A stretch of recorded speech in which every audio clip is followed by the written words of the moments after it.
Ahoj, tak dnes si uděláme unboxing přízí, co dorazily na doskladnění.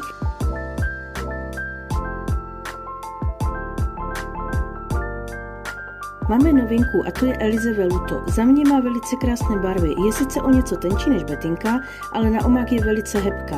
Tak a teď tady máme první krásnou modrou. Dále máme fialovou, pak bílou a spousty jiných barviček. Pokud dokoukáš video do konce, všechny je uvidíš. Dále pak přišla i Bettinka, která už nám z e-shopu dost ubyla, tak jsem objednala další. Mám v plánu e-shop pořád rozšiřovat, aby v něm byl větší a větší sortiment a sehnali jste u nás vše, co k vaší tvorbě potřebujete. Už teď tam najdeš i háčky, bezpečnostní očička a spoustu dalších věcí.